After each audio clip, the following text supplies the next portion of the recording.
The story of the Exodus conjures up visions of ancient Egypt in all its glory. But to understand the Exodus and who the children of Israel were and why the events of the Exodus occurred, we must begin much earlier and much further north. After the flood, mankind was reborn through the family of Noah. As his family grew, once again knowledge of the true God was forsaken by the majority. Although given the command to go forth and replenish the face of the earth, a large group traveled from the east to a plain in Shinar where they built a city called Babel and began to build a tower that was supposed to reach to the heavens and save them in the event of another flood. But this contradicted God's purpose, and he soon confounded their languages, making it impossible for them to remain as one people.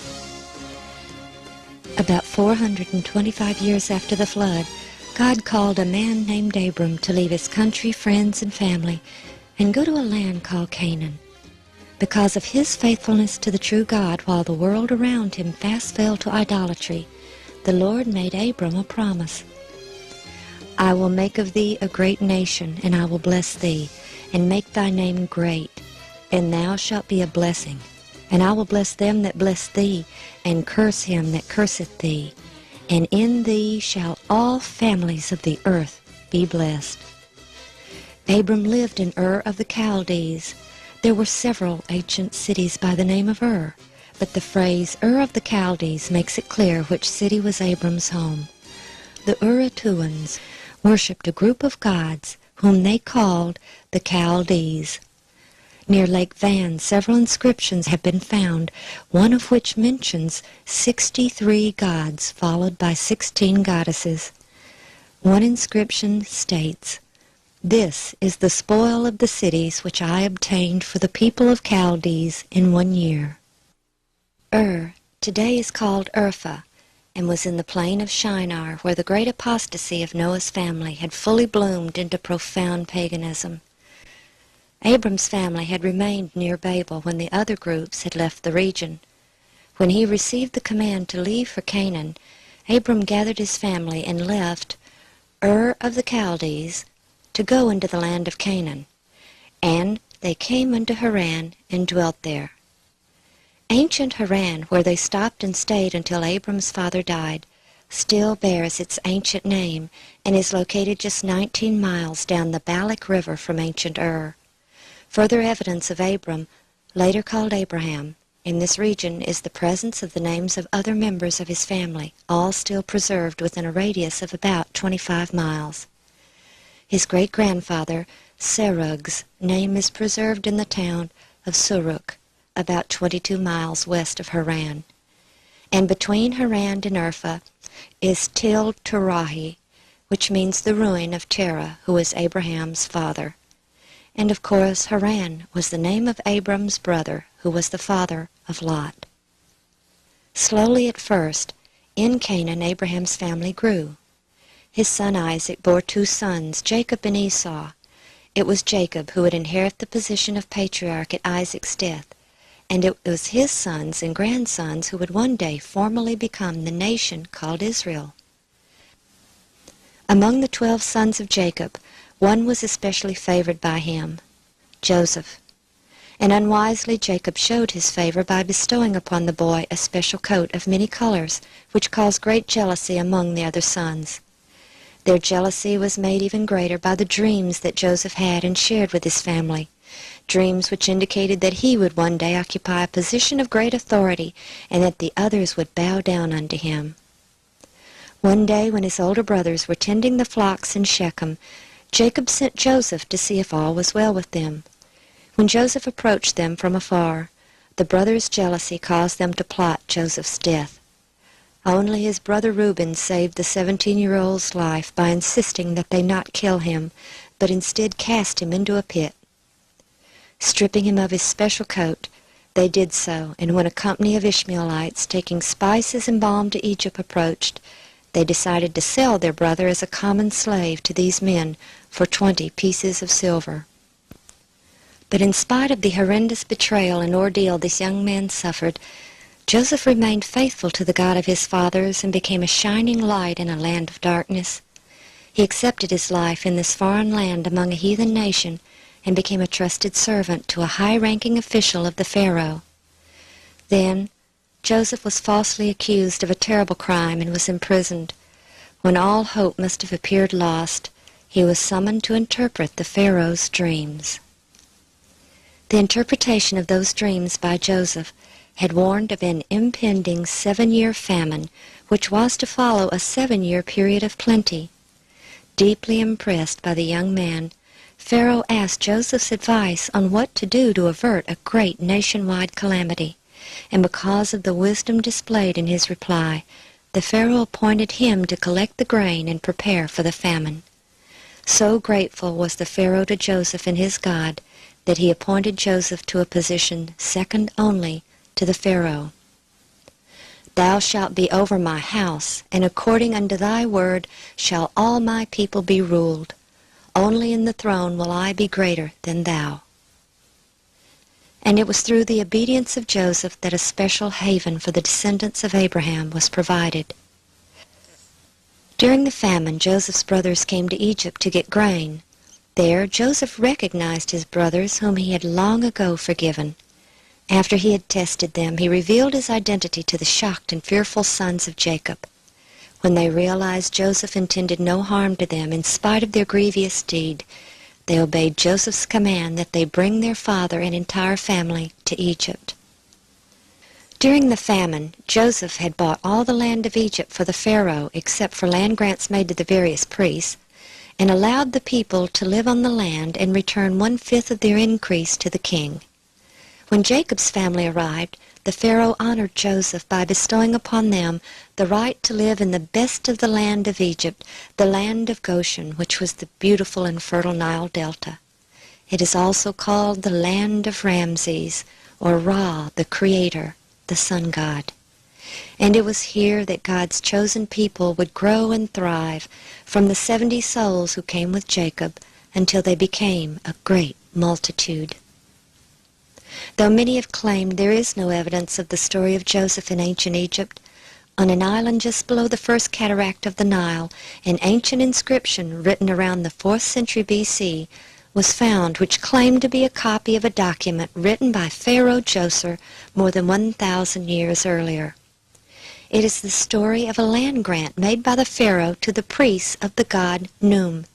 It tells of 7 years of famine and 7 years of plenty, how Pharaoh had a dream and consulted his chancellor for help. It contains most elements of the 7 years of famine and 7 years of plenty story, although they were corrupted in this account written over 1,000 years after the event took place. But most importantly, the priests who wrote this inscription were relying upon the land grants made by this Pharaoh to justify their claim to some land. They were not writing what they believed was an ancient myth.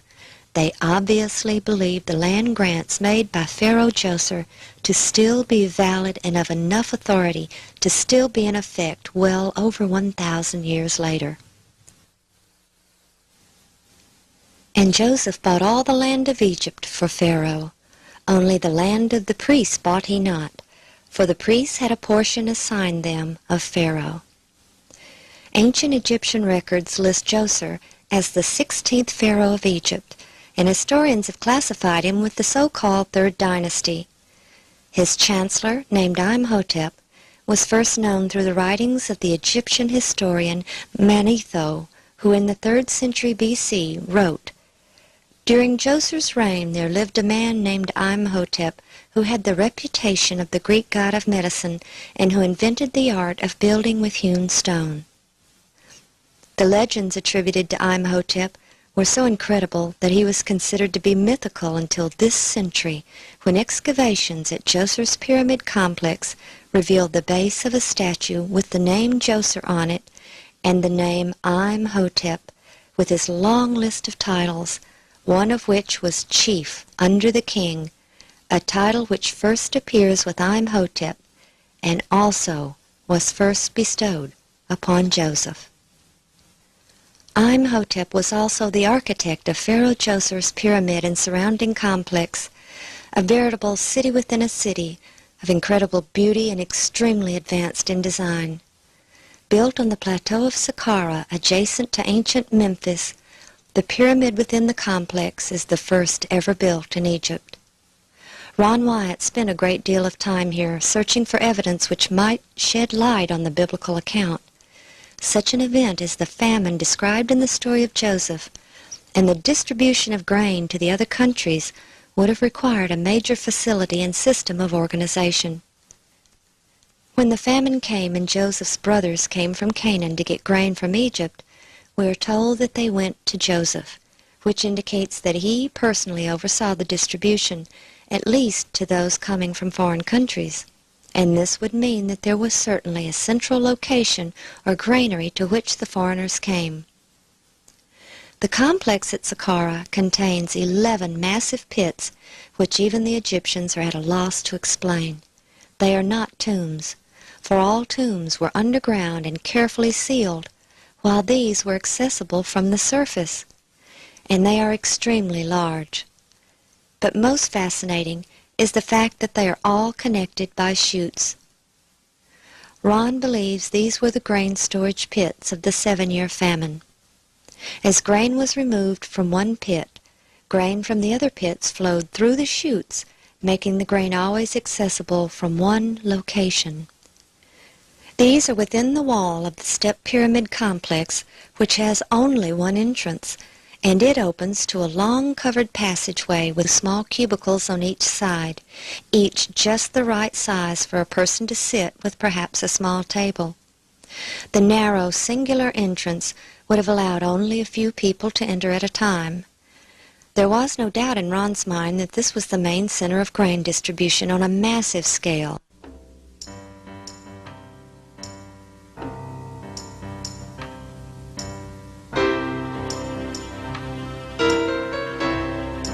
When they arrived to get their grain, the people lined up to enter the long corridor. Once inside, they paid one of the cashiers in one of the cubicles for the amount of grain they wished to purchase.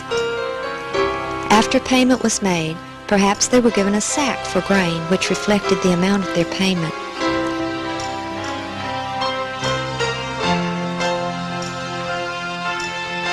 Then they proceeded through the corridor, straight to the area of the grain bins.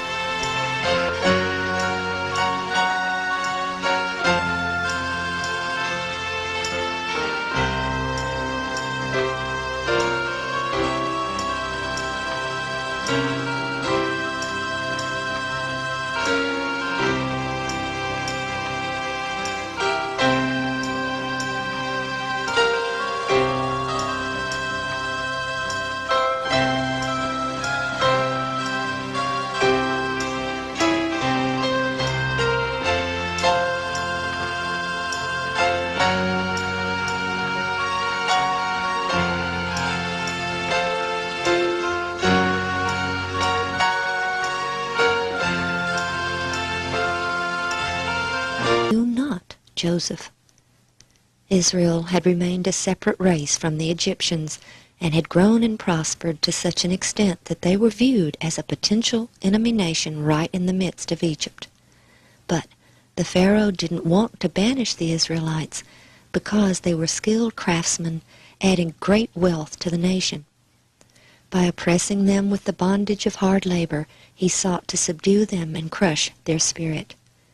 When this failed, the king then sought to decrease their number by issuing a decree that every Hebrew male born alive was to be cast into the river and drowned. It was at this time that Moses was born and hid by his mother in an ark of bulrushes, placed in the river and rescued by the Pharaoh's own daughter. Raised as the Pharaoh's grandson, he was considered part of the royal family, but his loyalties remained with his own people. When Moses killed an Egyptian for smiting a fellow Hebrew, he incurred the wrath of his adopted grandfather, the Pharaoh, and he fled Egypt to Midian. There he married the daughter of Jethro, the priest of Midian, a worshipper of the true Creator. 40 years later, he was called of God at the burning bush to lead his now enslaved people out of Egypt.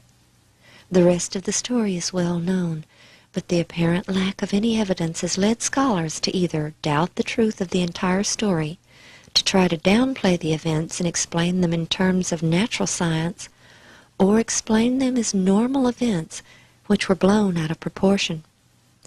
Ron Wyatt believed they occurred exactly as the Bible stated. After the final plague, which took the lives of the firstborn throughout all of Egypt, Pharaoh called Moses and said, "Rise up, and get you forth from among the people, both ye and the children of Israel, and go, serve the Lord as you have said, and take your flocks and your herds as you have said, and be gone, and bless me also."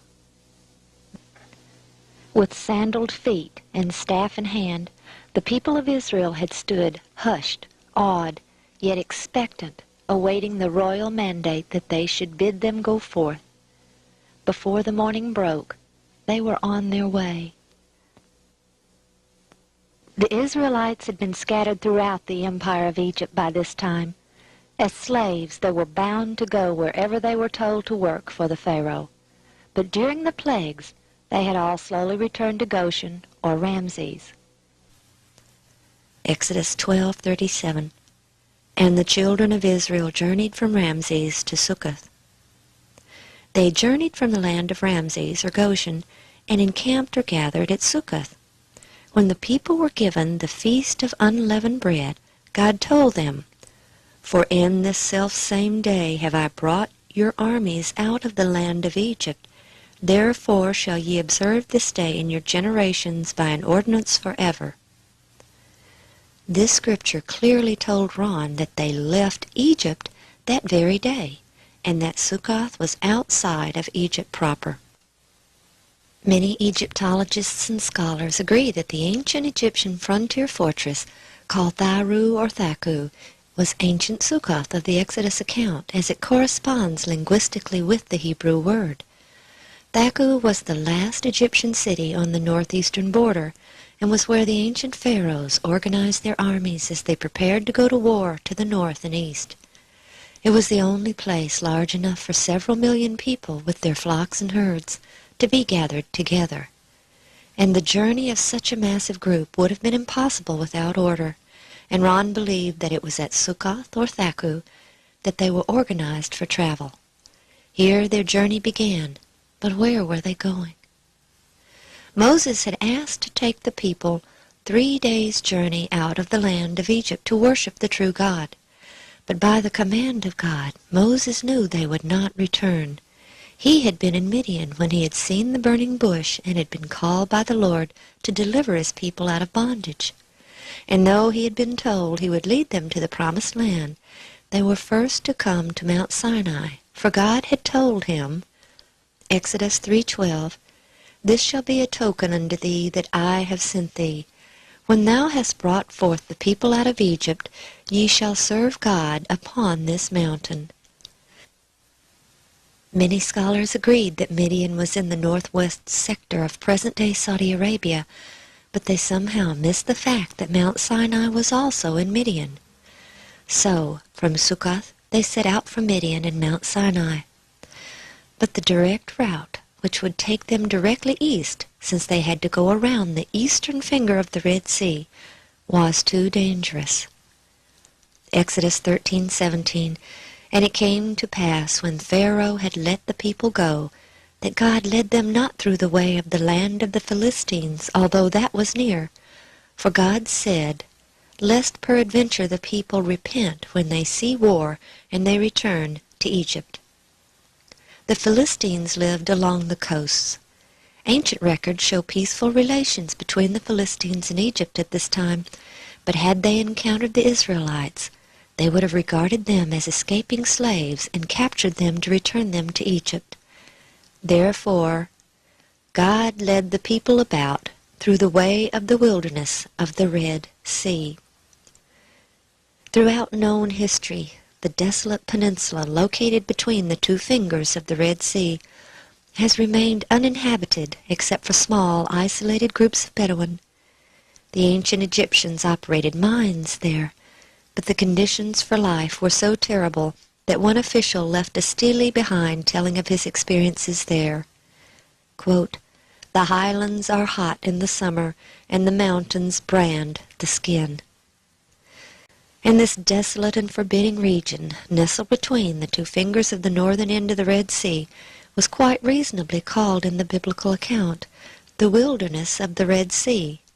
Instead of taking the people across the flat northern plain, Moses led them through the more mountainous region where they were protected by the mountains. At the end of 3 days, when the Israelites continued their journey, instead of returning in the direction of Egypt, spies and lookouts flashed signals across the mountains. Exodus 14:5. And it was told the king of Egypt that the people fled. When they arrived at Etham, in the edge of the wilderness, they had almost reached the northern tip of the arm of the Red Sea called the Gulf of Aqaba. But it was here that God had another plan for his people. And the Lord spake unto Moses, saying, Speak unto the children of Israel, that they turn and encamp before Pi-hahiroth, between Migdol and the sea, over against Baal-zephon. Before it shall ye encamp by the sea. For Pharaoh will say of the children of Israel, They are entangled in the land, the wilderness hath shut them in. Had they continued their present course, they would have soon reached safety. But instead they turned south and entered into a massive group of mountains that were without escape. The winding 18-mile-long canyon, today called Wadi Watir, twisted towards the seashore, at times less than 100 feet wide. It constantly looked like a dead end up ahead, but as they continued their journey, the mountains would seem to open up as they approached.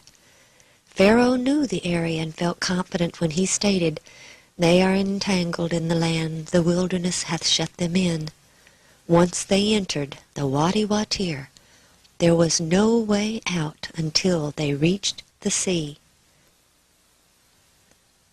God had foretold how long their flight from the Egyptians would be when he gave them the feast of the unleavened bread, or bread of haste, which lasted 7 days. From Sukkoth to the beach at the Red Sea is about 140 miles. Could they have traveled this far in such a short time? Exodus 13:21.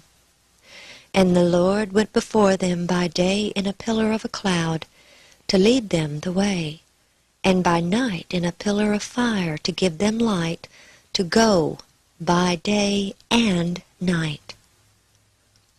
Traveling both day and night, they would have had only to average about 1 mile per hour, or 24 miles a day, to reach the sea in 6 days. Once they arrived at the sea, they encamped, but in great fear, for here they certainly felt trapped. Stories of the ordeal must have been passed down through many generations, for 1,500 years later, the Jewish historian Josephus wrote, quote, For there was a ridge of mountains that terminated at the sea, which were impassable by reason of their roughness in their flight. The enormous beach at present-day Nuweiba is certainly large enough to have held several million people in their flocks. And to the south, the mountains extend to the sea, making further travel impossible. When Ron first explored this beach in 1978, he saw the mountains of which Josephus wrote that blocked further travel to the south. To the north he found the very ancient remains of an old Egyptian fortress, most likely built as an outpost for troops assigned to protect the Egyptian mine workers in the region from attacks from the north. The old structure remained in use for many, many years, as it had been repaired many times. Ron believes this was Pi-hahiroth. Many people believe that the parting of the Red Sea could only have occurred at a place where it is relatively shallow.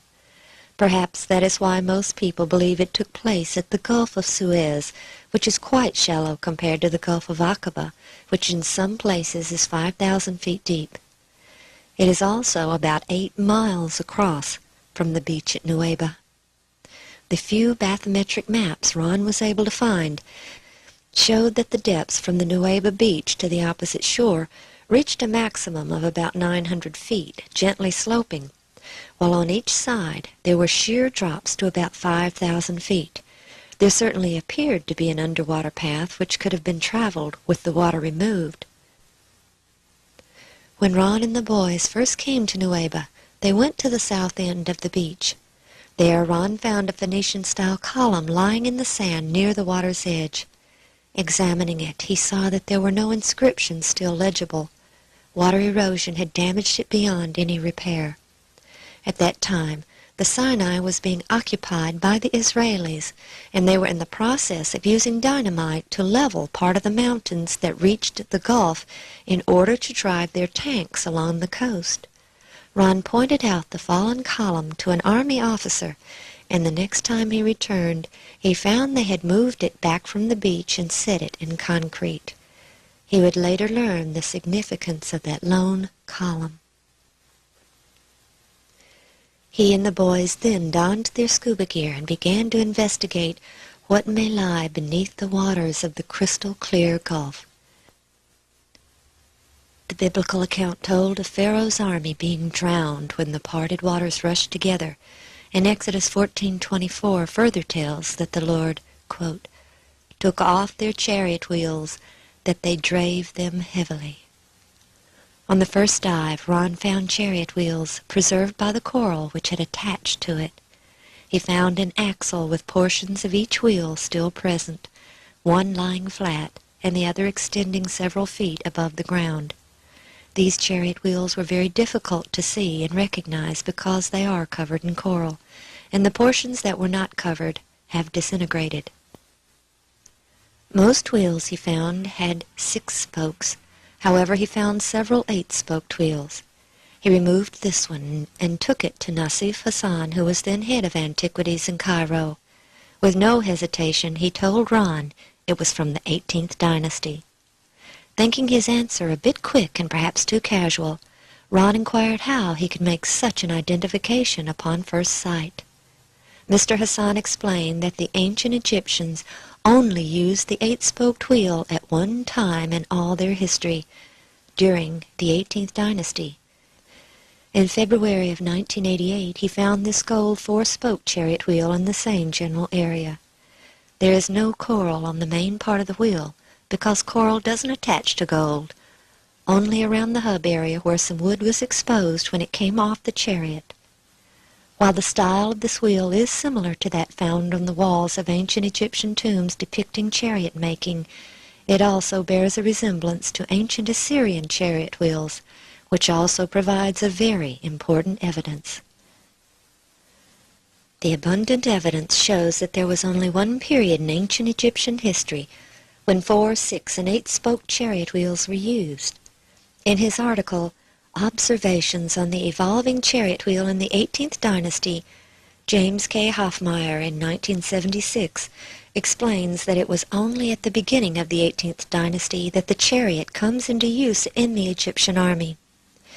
He also relates how it was only during the 18th Dynasty that the 4, 6, and 8-spoked wheels were used, and that monuments can actually be dated by the number of spokes in the wheel. Exodus 14:6. And he made ready his chariot, and took his people with him. And he took 600 chosen chariots, and all the chariots of Egypt, and captains over every one of them. The Pharaoh took with him every chariot in Egypt, his own, his captains who headed the divisions, and a group called his chosen chariots, which seemed to be in addition to his regular army. There is an inscription of Ramses Meriamun that tells that he had an army of 20,000 troops, which was divided into 4 divisions.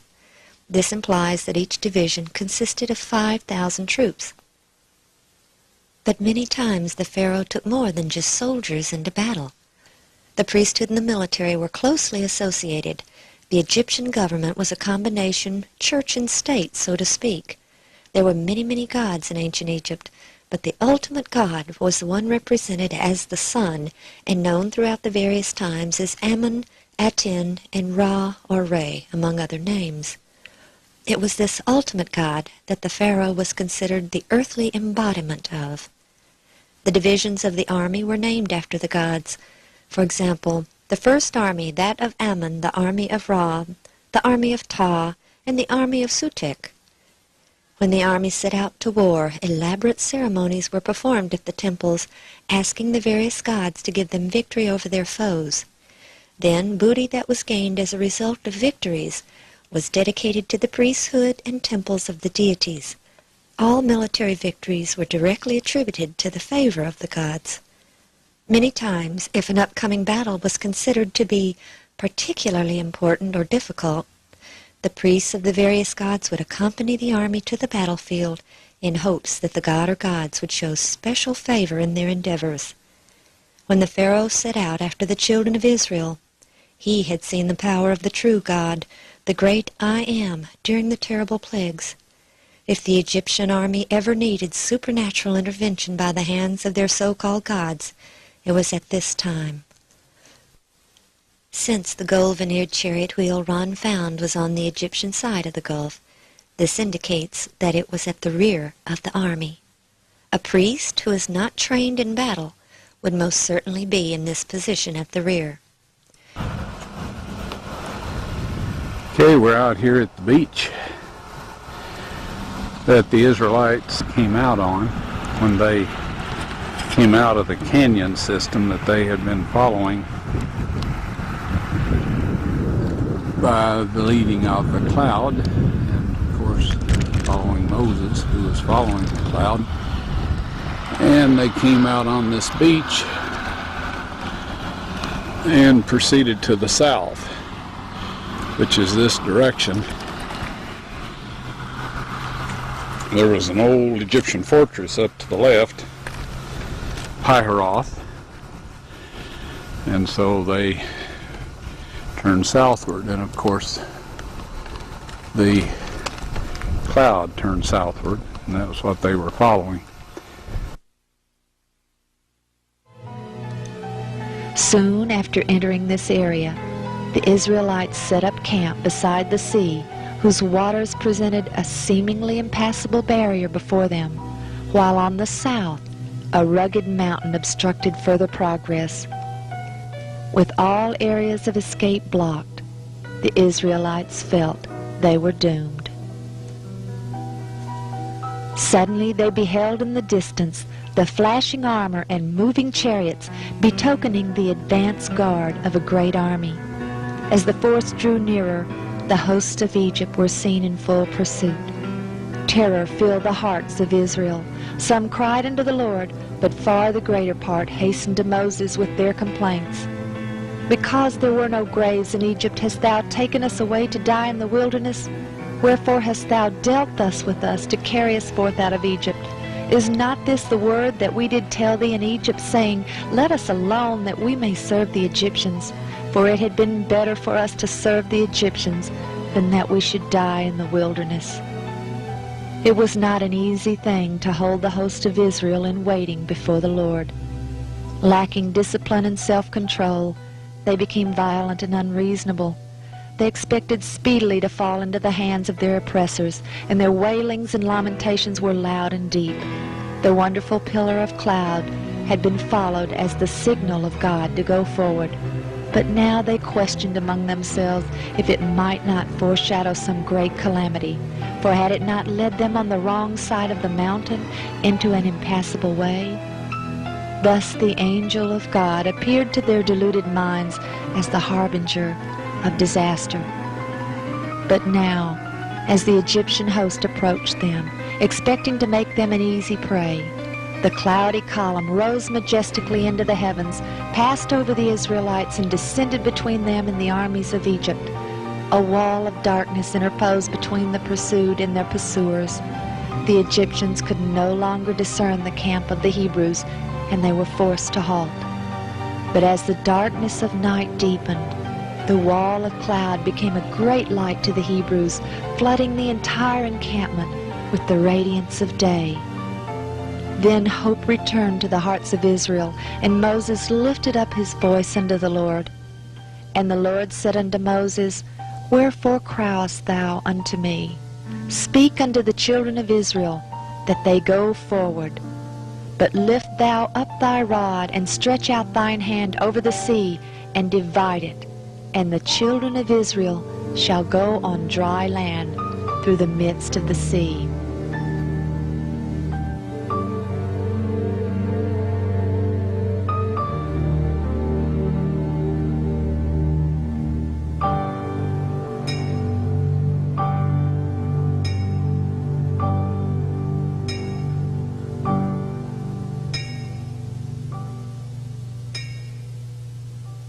From the Red Sea, the great multitude